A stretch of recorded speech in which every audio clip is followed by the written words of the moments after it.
All right, welcome back, everyone. We are answering your questions. Shannon Vasconcelos, my colleague, is here, as she always is when I do this listener Q&A. Shannon, you have a question for me. Let's jump right back in. I sure do. This question asks, I know you are going to be talking about preparation for applying to a business program. How different should the preparation for an economics program be? My daughter is a competitive debater and attends a debate institute all summer. Will it hurt her that she has not had time in her schedule to do any kind of internship? So in short, no. Econ is generally, you're going to find that in arts and sciences versus a special business program or a special school that is devoted just to business, because econ is really more the theoretical study of business, whereas when you go to study business, it's usually much more hands-on. It's a hands-on approach. In the in a business school, you might earn a Bachelor of Science in Econ versus in Arts and Sciences where you earn a Bachelor of Arts in Econ. All this to say that there is, in my mind, and certainly when I read files at Penn where we had Wharton and the College of Arts and Sciences, a distinct difference between the two and a distinct difference between what I was looking for in the two. Because the business degree was just much more pre-professional, whereas econ is really more arts and sciences. So what I would encourage your daughter to focus on is, why econ? What is it about the theoretical study of business that is appealing to her? What does she enjoy about the data and the just studying the market and those things that influence the market? So really digging into that side of things versus I really look forward to running my own business and I am excited to study marketing and all of those other things, right? So econ, more theoretical, business, more practical, more hands-on. Econs can certainly lead to a career in business. English can lead to a career in business. Really Right. anything can, right? So when we think about and talk about what is going to be appealing for an undergraduate business major, we primarily are looking for some specific things that show that a student knows what they're getting into and has reasons as to why they're ready to start right now with the more pre-professional side of things. And so for those of you who are saying, when is this segment going to run? I believe this segment already ran. And so again, go to our blog and you can do a search for it, but really it's within the past couple of weeks. So if you just want to look through the blogs, or sorry, the podcast from the past few weeks, you'll find the segment where we talk about applying to school as a business major as an undergrad. Perfect. And I can just speak as an economics major. Oh, I had love it. no summer internship and I got into college. So your daughter will be fine. Yes, absolutely. You just need to be able to speak intelligently about why that major. And if she can't yet, then she could also always do undecided and then choose that major when she gets there, right? Undecided is always an option, Right. especially if a student just hasn't had an opportunity to explore something. Like, I think I'm interested in econ, but I haven't taken courses in it yet. And so until you do, you could be undecided, then start with an econ course, say, ooh, I love this, or ooh, not so much, which is what Mhm. happened to me freshman year when I took an econ course. And then, and then she can go from there. So remember that it isn't always necessary to select a major when you're applying to college. In fact, frequently it is not necessary. All right. Shannon, my senior has made his college choice and we've put our deposit down, which is good because the deposit day was May 1. But paying the bill is going to be a challenge. Ooh, that's tough. Is it too late to ask for more money? And by that's tough, I mean, I feel for you, not, oh, tough, too bad. That is Tough not at all luck. what I mean. um, yeah, so I would say it is probably too late, but it never hurts to ask. And as I mentioned in answering a previous question, the past year or so have been weird. And whereas a few years ago, once you had made a deposit, I would say there's really no point in asking for more money. You've made your commitment. The school knows you are coming. You really don't have much ground to stand on in a negotiation. You've already committed. They know you're coming. They don't have any incentive to provide any more money. I've seen some weird things happening over the past year where colleges, again, nervous about their enrollment, actually have responded to negotiation after students have deposited. So certainly there have been many families struggling economically and having second thoughts even after putting down a deposit. So it is a real concern of colleges, what they call a phenomenon called summer melt of students who've deposited who don't end up enrolling. So you can certainly ask for more. Are you in as good a position as you would have been, a month or two ago? No. I would not have grand expectations about being successful in a negotiation, but it never, ever hurts to ask. So if you have a real legitimate financial concern about paying for that college, you can absolutely always ask for more. There is no downside. The worst they'll say is no. So, why not ask? And certainly if you have had any kind of change in financial circumstances, if there's new information that the college does not know about your finances, again, would have been better to bring up a month or two ago if you knew things then, but stuff happens in the meantime. You could have been laid off yesterday, and you can always appeal a financial aid offer even once the school year has started, and you experience a change in circumstances. You can appeal a financial aid offer, ask them to reconsider. So I would say, you're not in a great position right now, but it is certainly worth asking. Again, the worst they'll say is no, and you never know. So I would go ahead and ask the question. And I guess the other thing to throw out there, you mentioned that paying for college is going to be challenging for your family, and I don't know, on the spectrum of challenging where Right. it's falling for you. It's it's challenging for just about everybody. So if it's something you can stretch, you can make it work, you just like a little more, that's one thing. If you really are going to get yourself in a very bad financial position by attempting to pay for this college that you can't really afford, now is the time. Again, time was a month or so ago, but it's not too late to rethink decisions at this point if you think it's really going to put you in a bad financial position. If you really can't afford this school, certainly ask for more, but if they don't come through with more, you want to think about some other options before your student actually enrolls in the fall and things become a lot more difficult. Right. And actually, Shannon, what I would say along that idea is that NACAC has a list of schools that are still accepting applications, many of whom will give you money because they are trying to fill their class. And there are some good schools on there. They're not sellers. They're buyers. I'm sorry. Yeah, they're not sellers. They're buyers. They're buyers. So if you watched my interview with Jeff Salingo about his book, there are schools where they will offer discounts to get you to come.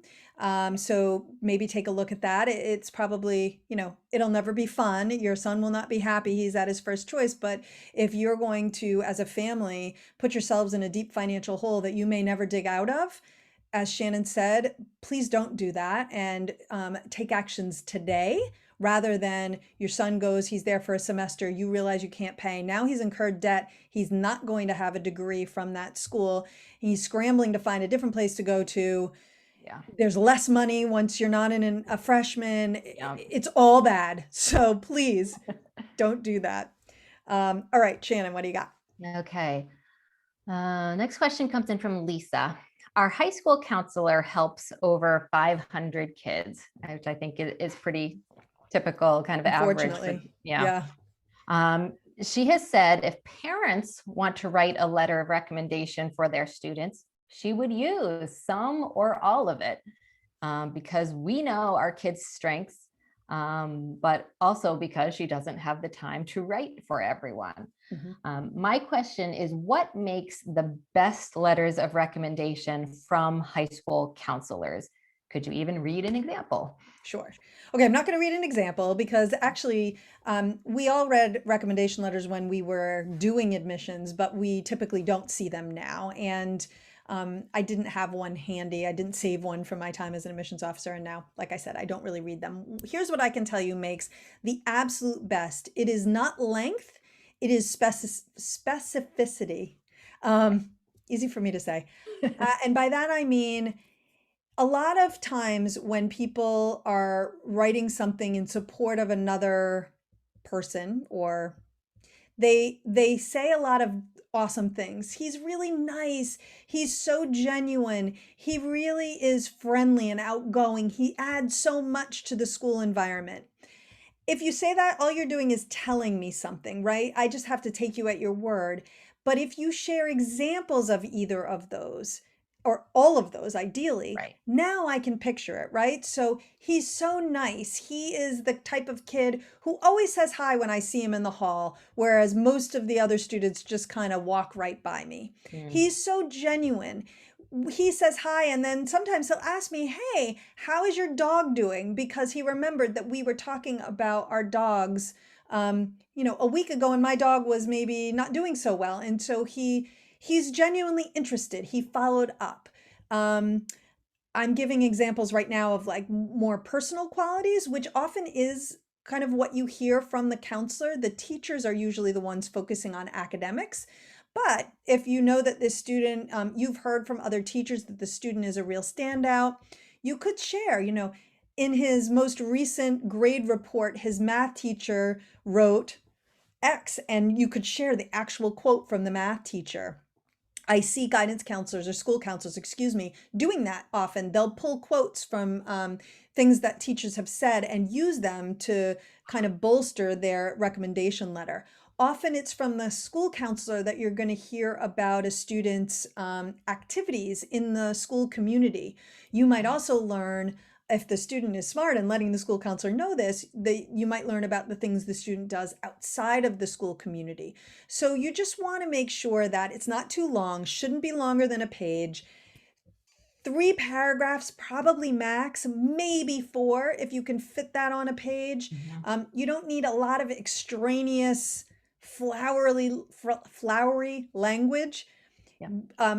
Admissions officers are reading through so many files. You want to give them the quick hits, do it succinctly, give them a couple of good examples to back up what you're saying, and then they're going to get that and then they're going to move on. So they're not going to decipher every little last word that's in this piece. So again, examples are the most important thing. You want to try to give some sense of the student's personal qualities. You might also include if there's a particular subject area they really excel in, and you can provide examples of the way in which they excel in that. You might mention that. If you have some teacher quotes pulled from other places that you've received, that you could consider including that in there along with, an attribution to the teacher. Those are all things that could go into a good counselor letter. If for those of you who do brag sheets for your students, if you look at the questions that school counselors ask on the brag sheets, that could be a really good framework for sharing information in a letter of support for a student. So Just to follow up, because I'm seeing parents' wheels turning in their Yes. mind right now. This counselor has specifically asked parents to write letters. If Yes. your counselor has not asked for a letter, would it behoove parents to proactively provide one or stay away from that? I would certainly not proactively provide one. The school counselor might be quite offended at the idea that you're going to just write the letter and that he or she is going to rubber stamp it, or, that they are going to rubber stamp it and just sign it and say, great, that's one less thing for me to do. What I would encourage you to do if you're thinking, ooh, I would love to provide this information to the school counselor, is ask the counselor, are you going to ask for a brag sheet? Is there a place for me to share information that might be helpful to you? Do you want that information, or are you feeling like you already know what you're going to write and you don't need that? So it never hurts to ask those questions. It would be a bad idea to assume that a counselor would want it. And it would even be, in my opinion, a bad idea to suggest that, hey, if you need me to, I can write this for you. Unless someone specifically says you could write this, I would never suggest that you would do that. So I think it's a little odd that someone would ask, but hey, if they're offering, go for it. All right, Shannon, we only have about a minute for you to answer this last question. So I'm hoping, if I go to the right place, that you can answer it quickly. Freshman year is going to exhaust our college savings. How can my son get scholarships for sophomore through senior year? That feels kind of particularly prescient on the heels of what we just talked about? Right. So I would say if you are not prepared to pay for all 4 years, choose another school. So I'll just throw that out there now. It is unlikely you will receive, or your son will receive, significant scholarship funding that he did not receive as a freshman, that all of a sudden money will appear for a sophomore through senior year. Colleges use scholarship money as an incentive to get you to enroll. Once you're there, there's very little incentive to provide additional funding. Sometimes individual departments do have some scholarship funding for continuing students. So I would say once he gets to school, check in with the financial aid office about any continuing student scholarships, check in with his major department about any funding that they might have, but be prepared that it will be minimal, if any. You can also do an outside scholarship search on a website like scholarships.com for continuing student scholarships. If he has a particular major or career field he's planning on, if there's a professional association, check their website. They sometimes have scholarship funding, but again, tends to be small. So you need to be prepared to pay. Absolutely. Shannon, thank you so much for being here today. I really appreciate it, as always. You're so welcome. All right. Well, and I also want to thank Megan for joining us and talking about ACT versus SAT a little bit earlier. Next week, Ian is going to be here, and he's going to be talking about outside scholarship searches. Look at that. I didn't even plan that. But No. if you want to learn more about that, before you commit to a school, please take a listen to next week's podcast. We're also going to be talking about starting the college application activities section. We'll be talking about the Common App section, but that's going to be applicable to really any college application that you fill out that has a section for you to list the things you're involved in. We're also going to be talking about film studies. So for students who might be interested in majoring in film, please don't forget, leave us a review on Apple Podcasts. The more we get, the easier it is for others to find us. And we want others to find us. And if you have questions, you can send them to us. You can email us at gettingin.voiceamerica@gmail.com. But you can also post questions on our Facebook page. You can post questions on our Instagram page. You could post questions on our LinkedIn page. So there's a lot of different places where you can engage with us and ask us these questions in the hopes that Shannon and I or another one of our hosts will get to them. And we use those for segment ideas also. So, hey, if you have one, please go ahead and ask it. And we just want to remind you that we're here every Thursday. For those of you who want to listen live, we're here every Thursday at 1 p.m. Pacific and 3 p.m. Eastern. Did I get that right? 4 p.m. Eastern. 4 p.m. I did it backwards than I normally do it. So thanks so much for listening, and we look forward to talking to you again next week.